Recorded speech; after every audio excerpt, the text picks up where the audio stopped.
Olá, um dia de luz para todos.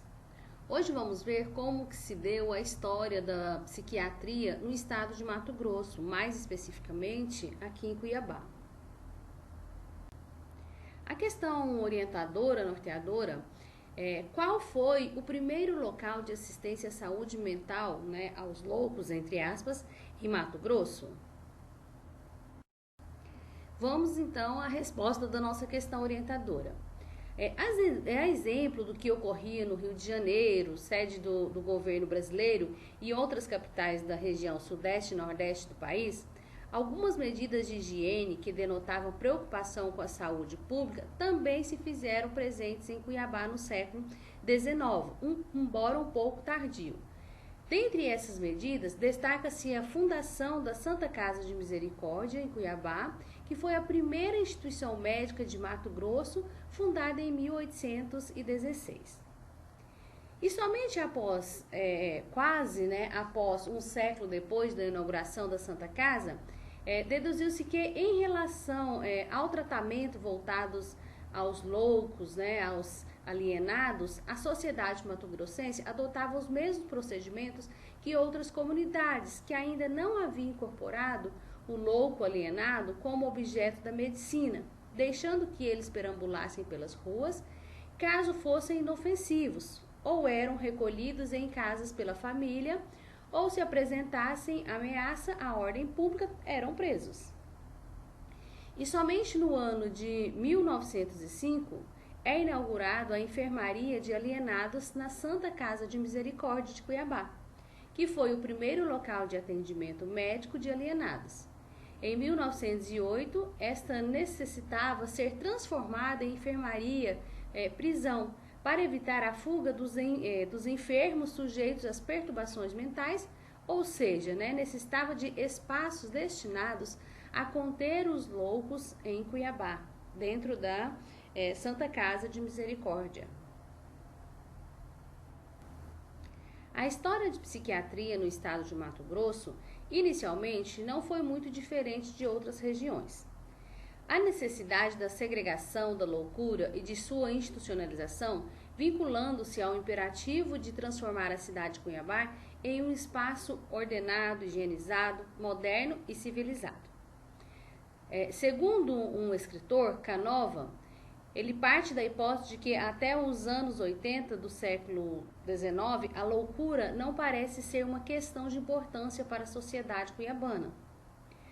Esse mesmo autor, ele relata que somente nas décadas, nos finais das décadas do século XIX, é que ele encontrou mudanças na forma de representar os doentes mentais em função da maior afirmação dos valores burgueses, da ideia de sociedade e de cidade ordenada e da intervenção das ciências nessas questões.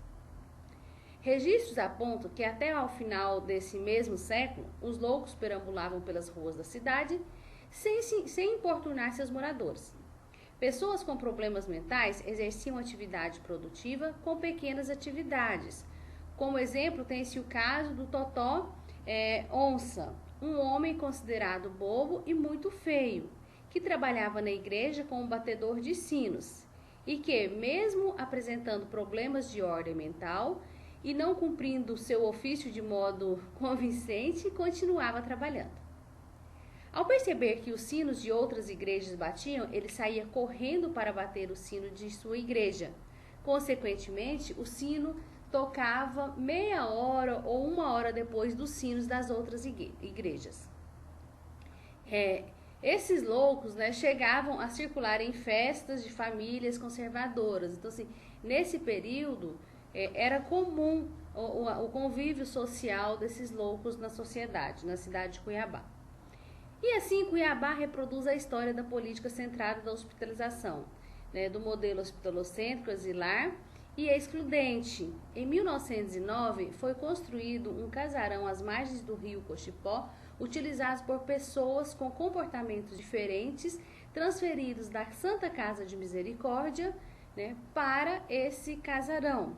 O modelo hospitalocêntrico sofreu duras críticas entre as décadas de 70 a 90. A segregação dos loucos não parecia ser uma questão de importância na organização do espaço da cidade de Cuiabá, como dito anteriormente. No entanto, nos discursos oficiais passou a ser comum encontrar falas apresentadas em relatórios que mostraram interesses políticos na segregação de indivíduos considerados alienados. Em período anterior, essa gente integrava-se ao ambiente urbano sem grandes problemas.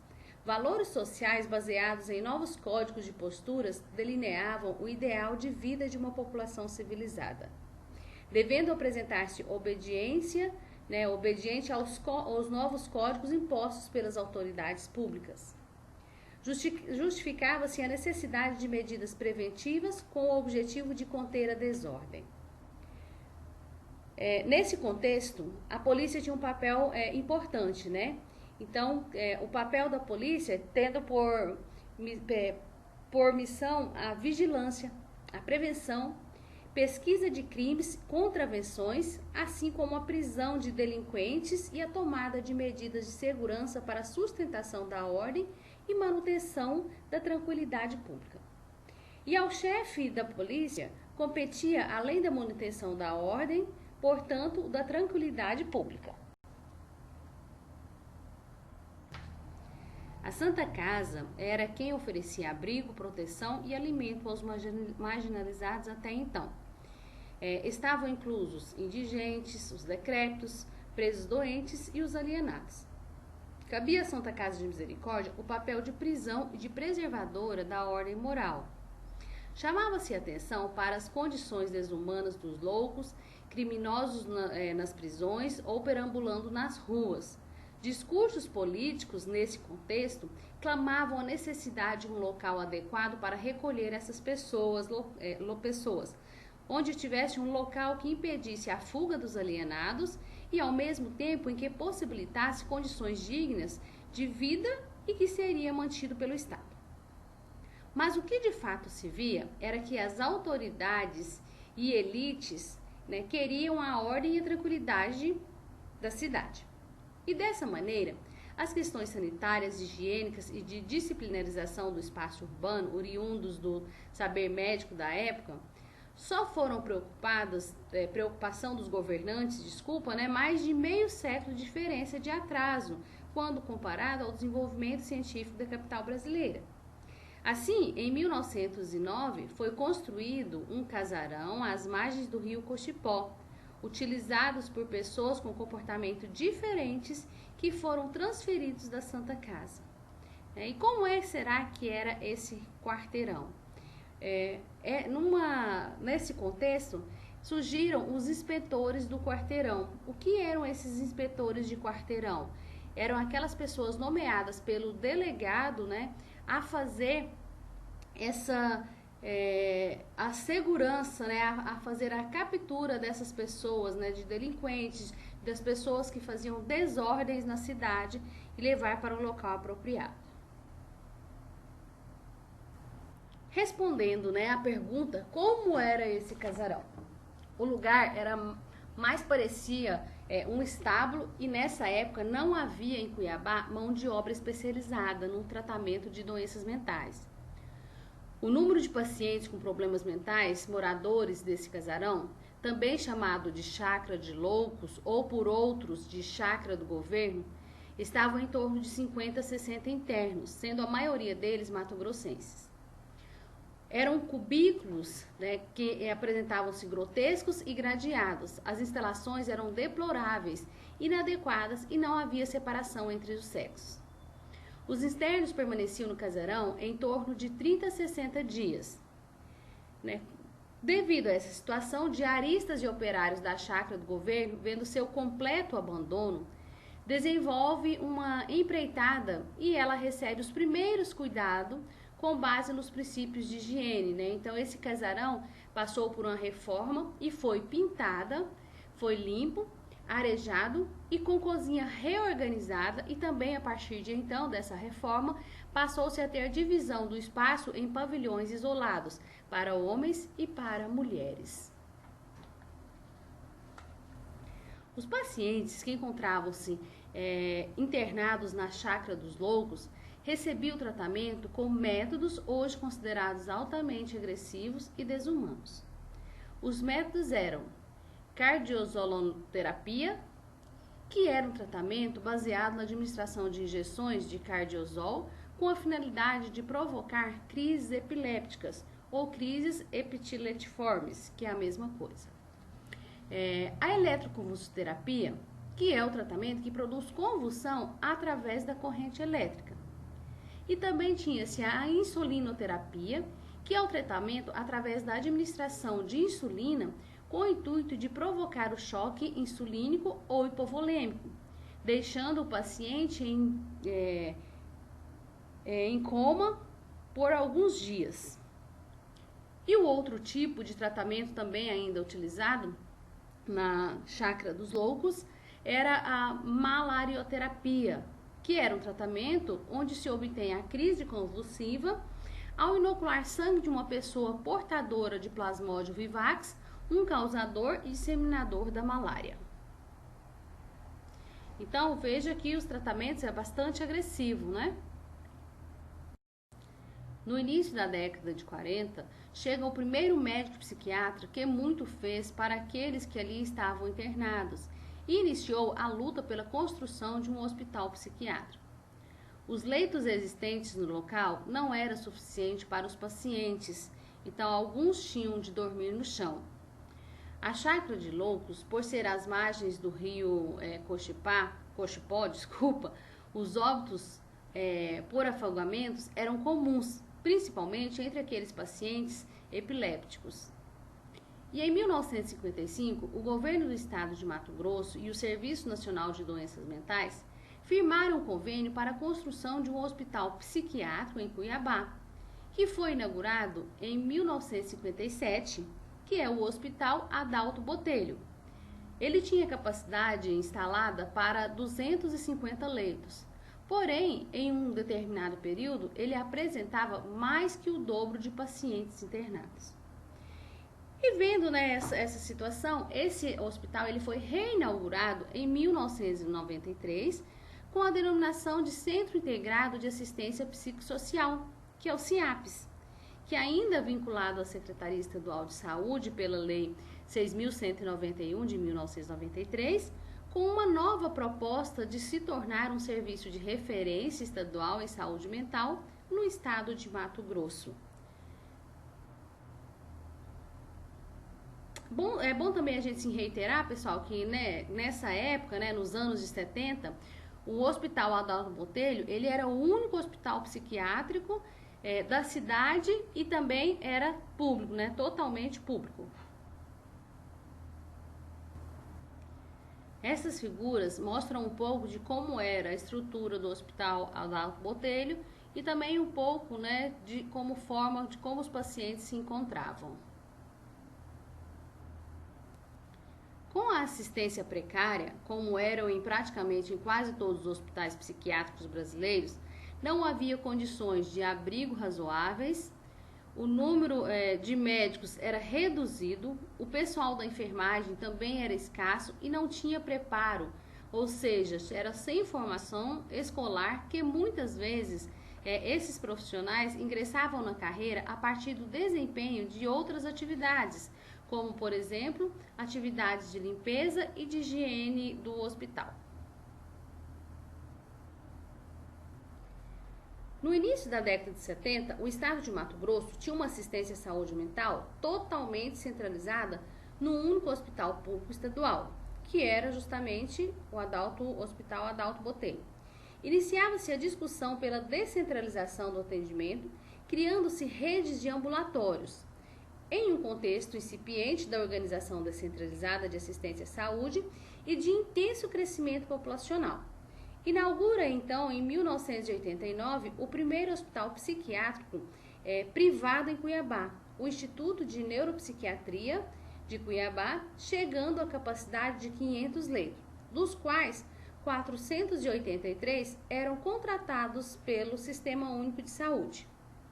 Enquanto isso, no dia 4/4, de 1994, é inaugurado o Centro de Assistência Psicossocial, que é o que a gente já falou, né, do CIAPS, no Adalto Botelho, funcionando como hospital psiquiátrico ambulatório de internação de curta permanência e também oferecendo o trabalho de hospital dia. Em agosto de 2004, o Hospital Neuropsiquiátrico de Cuiabá, que era aquele hospital privado, ele é fechado por manter sua assistência ainda do tipo manicômio, com práticas terapêuticas, né, ultrapassadas, como a cela forte, camisa de força. Longos períodos de internação, também proibição de visitas familiares, o que ia em desencontro ao que estava se formando, né, que era a descentralização aqui na saúde mental de Cuiabá. Portanto, caracterizava-se um movimento, né, aparentemente contrário ao processo da reforma psiquiátrica e sanitária em curso no país. Voltava para essa nova característica é voltada para a hierarquização e regionalização. Dessa forma, com o fechamento deste hospital neuropsiquiátrico, os internos foram transferidos para o Hospital Adalto Botelho. A história da desinstitucionalização está gradativamente sendo vencida no Hospital Adalto Botelho. Atualmente, o Centro Integrado de Assistência Psicossocial Adalto Botelho, CIAPS, é um complexo de unidades de saúde mental composto pelas seguintes unidades: Centro de Apoio Psicossocial para Dependentes Químicos, que é o CAPS-AD, o Centro de Atenção Psicossocial Infantil, que é o CAPS-I, né? Tem a segunda unidade no Pascoal Ramos, do Hospital Adalto Botelho, né, para internação masculina e também feminina, o pronto atendimento e a unidade 3 de internação para álcool e drogas, adulto e masculino, tá? Então, o álcool e drogas ele funciona para adulto masculino e tem o objetivo de prestar atendimento aos cidadãos portadores de transtornos mentais e comportamentais e usuários de substâncias psicoativas, promovendo a implementação da Política Nacional de Assistência em Saúde Mental, no âmbito de Mato Grosso. Disponibiliza uma equipe multidisciplinar, constituída de médicos psiquiatras, médicos clínicos, enfermeiros, psicólogos, assistentes sociais, fisioterapeutas, terapeutas ocupacionais, educador físico, artes terapêuticas, nutricionistas e técnicos e auxiliares de enfermagem. Todos esses profissionais que atuam em prol de ações voltadas para reduzir o quanto possível o tempo de internação, intensificar as ações dos serviços substitutivos, proporcionando a relação do usuário com a sociedade. Nesse sentido, o CIAPS Adalto Botelho, ele reafirma o compromisso com os ideais da reforma psiquiátrica e da luta antimanal no Brasil, de acordo com as premissas da Lei nº 10.216, com as diretrizes da Organização Mundial de Saúde e também da Organização Pan-Americana de Saúde. A antipsiquiatria no Brasil, segundo o Amarante, em sua desinstitucionalização, apresentaram as propostas do movimento que não consistem apenas em desmantelar os hospitais psiquiátricos e organizar serviços ambulatoriais, mas também a reformulação da cultura historicamente desenvolvida pela sociedade, criadora dos preconceitos em relação ao doente mental. Segundo ele, segundo Amarante, há também de se investir em forças políticas na construção de novos conceitos de saúde e doença, de sanidade e de loucura. Propostas do Estado de Mato Grosso para a saúde mental. Reorganizar a assistência básica em saúde mental nos municípios com o Programa de Saúde da Família. Posteriormente, tornou-se Estratégia de Saúde da Família e atualmente, hoje temos as Unidades Básicas de Família. E também com o Programa de Agentes Comunitários da Saúde, os PACs. Uma outra proposta é qualificar a equipe interdisciplinar para atuação na rede. Criar dispositivos para atender os portadores de transtornos mentais e uso abusivo de álcool e drogas na rede de assistência ambulatorial. Reorganizar os sistemas de referência e contrarreferência. Adequar o sistema de informações com dados epidemiológicos. e implantar, né, os CAPs, que são os Centros de Atenção Psicossocial, e atualmente temos implantados mais de 30 CAPs no estado de Mato Grosso.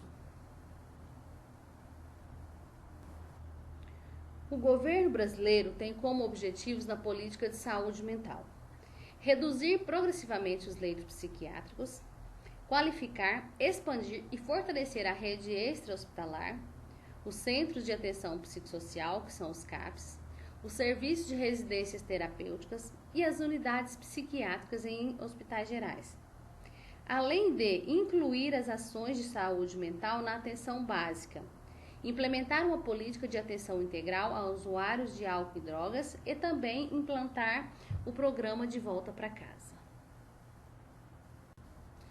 Ainda continuando os objetivos da política de saúde mental do governo brasileiro, tem-se, né, manter um programa permanente de formação de recursos humanos para a reforma psiquiátrica, aumentar recursos do orçamento anual do SUS para a saúde mental, promover direitos de usuários e familiares, incentivando a participação no cuidado, garantir tratamento digno e de qualidade ao louco infrator, portanto, né, superando o modelo de assistência centrado no manicômio judiciário. Ainda dando continuidade, né, então nós temos os objetivos de avaliar continuamente todos os hospitais psiquiátricos por meio do Programa Nacional de Avaliação dos Serviços Hospitalares, fortalecer políticas de saúde voltadas para grupos de pessoas com transtornos mentais de alta prevalência e de baixa cobertura assistencial, consolidar e ampliar uma rede de atenção de base comunitária e territorial, promotora de reintegração social e da cidadania, implementar uma política de saúde mental eficaz no atendimento às pessoas que sofrem com a crise social, com a violência e também com o desemprego. Como vocês podem ver, não são poucos os desafios encontrados para implementar e para implantar as políticas voltadas para assistência à saúde, aqui mais específico falando da saúde mental. Esse quadro aponta a comparação da assistência institucionalizada aos pacientes com problemas mentais e ao modelo proposto, que é a desinstitucionalização. Na assistência institucionalizada, há as características de hospitalização, distanásia, ou também conhecida como obstinação terapêutica, que é conceituada como morte lenta, ansiosa e com muito sofrimento, ou seja, é o prolongamento exagerado da agonia, do sofrimento e da morte de um paciente. Outra característica é ser analítico, né? E ele tem também o cuidado domiciliar dentro dos hospitais psiquiátricos. Morrem no hospital e há muito sofrimento e sofrem ainda com a falta de recursos. E no modelo proposto, as características são o modelo de rede assistencial, a ortotanásia, que é a morte natural, sem interferência das ciências, permitindo ao paciente morte digna, sem sofrimento, deixando a evolução e percurso da doença. Também tem a característica de ser holístico, que busca o conhecimento integral. Com outra característica, né, com hospício doméstico, ou seja, o cuidado do em seu próprio ambiente, morrer em casa, com humanização e também sustentabilidade. Deixo a indicação do filme Holocausto Brasileiro. A história transformada em memória mostra os horrores de experiências recentes de segregação com o apartheid e o Holocausto. Um ser humano definindo o direito de vida de outro ser humano. Milhões de vítimas e um legado de perplexidade permanente. Do que somos capazes de fazer quando temos o poder? Esse filme trata-se, portanto, de um documentário, tá? Que retrata o que ocorreu no hospital psiquiátrico, ou seja, no hospício de Barbacena, em Minas Gerais.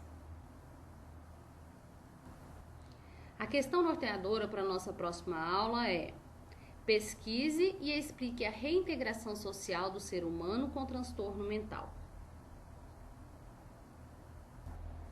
A história da saúde mental não tem fim, ela ainda continua. Uma frase de Albert Einstein: porta do hospício. Nem todos que estão são, e nem todos que são, estão. Bons estudos para vocês e até a nossa próxima aula.